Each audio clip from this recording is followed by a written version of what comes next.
¿Qué tal, amigos? Soy Miguel Paneque, actor y productor, y a petición de muchos oyentes que les pide que cuente anécdotas de mi vida como actor, les voy a contar que... Anécdotas, vivencias, locuras y mucho más en Panequeando con Miguel Paneque. Yo llegué aquí a los Estados Unidos en 1991, pero vine vía España. Quiere decir que salí por España. Yo me gradué del Instituto Superior de Arte de Cuba. En mi año habían estrellas como Héctor Noa, Felipe Dulzaide, hijo, Valia Valero, que se me pueden olvidar mucho porque han pasado Carlitos Ibáñez, que aprendió a tocar guitarra con Carlitos Varela, justo haciéndole una canción a nuestra querida profesora de actuación, María Elena Ortega. Era una canción que decía: y eres como un fosforito que te enciendes y te apaga en el momento. Una melodía. Y también estaba Leonardo de Armas, Vladimir Cruz. Sí, lo digo con esa cara porque eso lo voy a dedicar para otro capítulo. Sigo. O sea, Armando Zelaya, Marlene Díaz, Marlene y Dania. A ver si voy por los nombres así. Andreolema. Por ahí pasó Ivonne López Arenal. Nuestra maestra se llamaba María Elena Ortega. Ella trabajaba como directora del Teatro Sótano. Yo fui un niño privilegiado. Antes me daba mucho temor decirlo porque, por ejemplo, en Cuba decir que eres privilegiado, en la época mía, sonaba burgués. Y en mi época es una ofensa más fuerte que maricón. Como te estoy diciendo, esa palabra de burgués podía asumirse en que fue lo que llegó a ser en mi expediente la traducción de diversionismo ideológico. Le cuento quién era antes de entrar a la escuela. Sí, vamos a empezar por atrás. Había una vez, como decía yo cuando era chiquito, un niño maravilloso de una familia disfuncional, la cual el padre, la madre del padre, la tía, el hermano y toda la familia se iba del país, se habían presentado todo el mundo, se había ido la mitad por Camarioca, le habían quitado las casas, se habían quedado todos en casa de la solterona, en el Vedado, esperando la salida. En ese momento de esperar la salida, mi madre, bailarina de Riviera, Sanssouci, esos cabarets que en esa época los quitaron a todos porque eran juegos y casinos. Y conoció a los nuevos jóvenes. Mi padre era uno de ellos, de los que iban a los cabarets y acababan. No era de los barbudos, ni era de los gobernantes, era de los niños ricos, de los que iban al Vedado Tenis. Mi abuelo fue el cajero del Vedado Tenis, del Vedado, lo que nosotros conocemos José Antonio Echeverría, sin necesidad de trabajar, porque era el lugar donde la pasaba bien, estaba con amigos, hacía sus conexiones, y eso es lo que era él. Un relacionista público.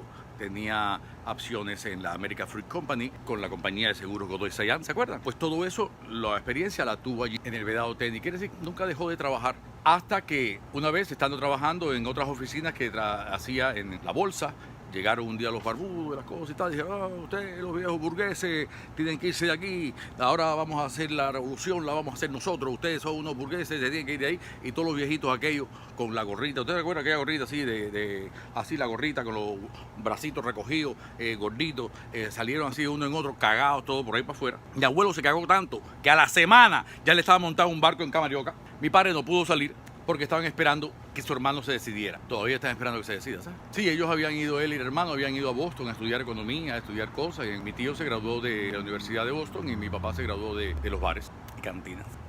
Empezó a trabajar por primera vez, le dijeron: no, tienes que hacer algo. Y empezó a trabajar de mensajero en la compañía de seguro Godoy Sayan. Muchos saben qué cosa es eso. Con 18 años, mi papá tenía un Cadillac del 56 convertible. Una familia acomodada, no rica, no de terratenía, un apartamentico, unas cosas, vivían bien. Se casó con mi mamá, que por la parte de mi mamá eran unos guajiros de Las Tunas, Oriente, Manzanillo, Paneque. Todos ustedes conocen los Paneques. Que Alfonso llegó a La Habana con Senia, mi abuela, la madre de mi mamá, mi tía y mi tío, por supuesto.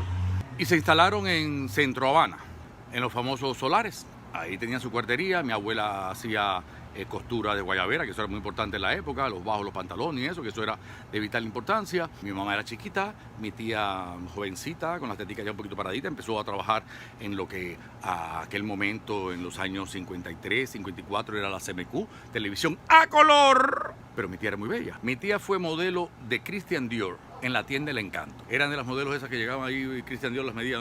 Mi tía era flaca como una lagartija, bella como una camella, rubia como Marilyn, pelo corto. Hizo hasta fotos con Alberto Corda, el gran fotógrafo cubano que tenía sus estudios ahí frente al Capri, hasta fotos desnudo, y mi mamá también. Realmente era una gente muy adelantada para su época. Ahí fue donde conoció a mi papá, que realmente se iban del país. A mi mamá la acababan de sacar de su apartamento que tenía en el Somellán, porque como se había ido a México con la compañía de Angelita Castani, en la que está Bolenieve, y tuvieron que virar eso. Mi mamá fue de las que viró. Por problemas familiares en el 61, llegaron los cohetes, los misiles y las cosas, y no pudieron salir nunca más. ¿Conoces una historia parecida? Entonces, ese dime que te diré, en el 5º o 6º aniversario de la Revolución, 1965. Aquello era una mezcla de ¿qué coño va a pasar ahora? Todo el mundo se pisaba los callos. Sí, se pisaban los callos porque realmente lo que pusieron a Fidel en el gobierno fue la gente de billete de Cuba. La gente de verdad. Porque realmente la mafia, nada más que eran 4 Torres con Mayer y Batista. Pero ya, el resto querían quitar eso. El Sanssouci era el casino más descarado. Y eso se lo voy a contar en otro momento, que les voy a llamar Andar La Habana de Noche. Que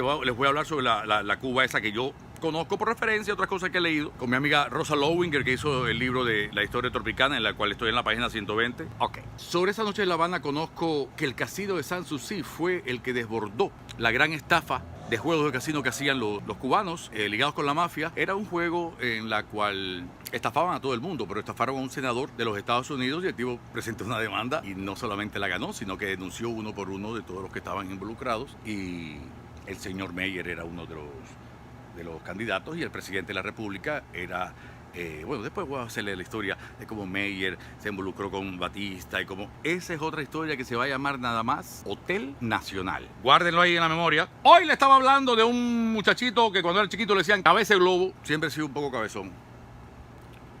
No mucho, pero mi mamá me mandaba a buscar papa a la cola siempre. Y después yo pensé que era porque ella tenía planjada y quería que yo se la cargara. No, ella quería que yo se la echara aquí, en mi cachuchita. Bueno, mi madre era una gran hija de puta. No, perdón, es que es muy cómica. Mi mamá se caga de la risa con ella todo el tiempo. Es muy diva, muy especial, pero muy cómica. Siempre me han jodido con esto de la cabeza. Y mi hermano, que es negro, que dice que él salió negro porque yo le dejé a mi mamá todo quemado. Cosa que pasa con una familia disfuncional. Pero bueno, volviendo al pasado. A usted lo que le gusta es la historia del pasado. Lo voy a parar y después, no sé, de otro día que yo quiera hablar de ese pasado. Al final, mi mamá se empata con mi papá estaba esperando todavía irse, mi papá todavía no se ha ido, mi mamá se tuvo que ir sin trabajo porque cerraron todos los cabarets, se quedó sin nada, llegó este que está aquí, desde chiquito estuvo trabajando con ella, por supuesto, en los programas de televisión, en todas las cosas, en todos los ensayos, en cuanto perico ripiado había, en los ensayos del cabaret, me tenía que llevar. ¿A dónde me iba a dejar? Tu mamá habrá sido oculista y seguramente se sentaba afuera a esperar a que ella terminara. Pero a mí me pasaba lo mismo. Yo tenía que ir con mi mamá al trabajo porque era una madre soltera, porque mi mamá después se divorció, mi papá se fue para todo aquello. ¿A dónde me iba a llevar? Mi mamá me llevaba al cabaret. Los cabarets por las mañanas se limpian y en el stage se ensaya con sonido, con luz y tal, como si fuera una función, pero con vestido normal. Hasta que poco a poco se va incorporando. Yo iba a todo. ¿Qué iba a hacer? Me ponían aquellos trajecitos de boticas blancas. ¿Usted recuerda las boticas blancas? De ortopédicas. Ay, aquellas boticas ortopédicas, las medias apretadas, la medida de la pierna, el pantaloncito de la rodilla, el trajecito con chaleco, la corbatica. Y no te manches. Yo voy a estar... Como te manches, te voy a arrancar la ropa de aquí hasta la... Porque mi mamá era así, muy sencilla. Ella me decía las cosas directamente. ¡Cuje, te voy a dar, hijo de puta! Hasta que llegues a la calle 18. Yo me lo decía con mucho cariño, ¿sabes? Yo me cagaba. Yo no hacía nada. Yo así... tranquilito, me quedaba ahí mirando. Acuérdate, caballero, no había texto, no había internet, no, lo que había era un libro ruso que era que yo llevaba aquí, con eso me divertía mucho, pero me era más divertido ver las bailarines, ver los actores, ver las cosas que estaban paseando, pero al punto que llegaba el momento en que yo me sabía mejor la coreografía que todos ellos ahí arriba, porque ahí arriba estaban comiendo mierda, hablando, la teta, la cosa, que ajústame aquí, y fulanita, te quedaste tarde, ay, vuelve a empezar, y vuelve a empezar, y vuelve a empezar. ¿Cuántas veces yo vi eso? De ahí a que yo llegaba a la casa, y cuando me quedaba con mis abuelas, que había un televisor Philips, viejo de eso, que tenía una pantalla así grande, y un día se rompió, le sacamos la pantalla, pero quedó el cajón así, con los muñequitos arriba, y ahí yo me metía y yo anunciaba al show. Y hacía como el show detrás del hueco de la pantalla del televisor. Te estoy hablando de tendría yo 2 o 3 años. Hacía el show detrás de la pantalla del televisor. Mi mamá trabajaba en unas cosas que se llama Jueves de Partagás, Casino de Alegría. Y entonces, esas eran las cosas que yo veía. Y yo las veía en el cabaret, que salía mi mamá vestida con aquellas plumas en la cabeza, en cuera, y bailaba aquello, la tiraban de acá. Entonces, claro, Yo nunca vi un papá que me dijera con la bicicleta, dos patas por culo. No, yo lo que vi era muy bonito, pestañas postizas, cintura. Entonces, después que yo me anunciaba en televisión, que decía, ahora, fulanito de tal, aquí, ahora vamos a ver. Pero además, ni podía hablar, pero yo lo anunciaba así como... Y a mí, venía Paneque, Cecilia Paneque, yo me ponía una media de mi mamá en la cabeza, que me quedaba así larga, y unos tacones, y yo salía atrás, con los pañalitos. Y le hacía la coreografía, la rumba, que ya yo me sabía. Y mis abuelas se partían de la risa. Se partían de la risa. Nunca me dijeron, yo también tengo un sobrino así. Mis abuelas sabían que yo era un muchacho sensible y estaba rodeado de extrema sensibilidad. ¿Viste por dónde le entra el agua al coco? Esa es una pequeña historia de cómo yo empecé, porque me dijo mi amigo Steve Caranda. Me dijo, no, los shows tuyos, tienes que hablar de ti, tienes que hablar mucha mierda de ti, que la gente se ríe, y de todo lo que te pasó, de las cagadas de Los Ángeles, es otra cosa. Cuando empieza a contar la historia de Los Ángeles, a cagarse y no ver la mierda, se van a reír hasta mañana. Entonces, yo decía, oye, no, Steve, pero, porque cuando yo hablo la gente se ríe, yo no sé por qué. Yo le cuento una cosa muy profunda. Y eso la gente se caga de la risa. Porque el feo siempre se ríen porque es feo. Pero yo, que estoy como las galletitas de Hershey, mira esto, mira. ¡Hey! ¡Niño! Mira, a punto con chocolate bañados en un jacuzzi.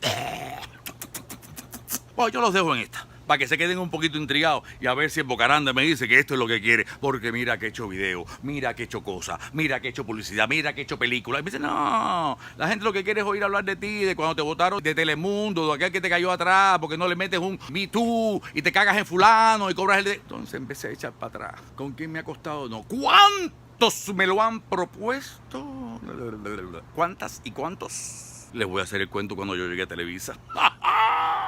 Pero eso es para otro capítulo. Bueno, si te parece interesante, dímelo abajo. Yo voy a ir hablando así de cuando estuve en Elisa, de mis amigos, mis amantes. Ay, ¿quién dice por ahí que es el número 1? Pero yo decirle que yo soy maricondo porque tú eres el primero. Y tú con los apagas esa mierda. Esto fue Panequeando con Miguel Paneque.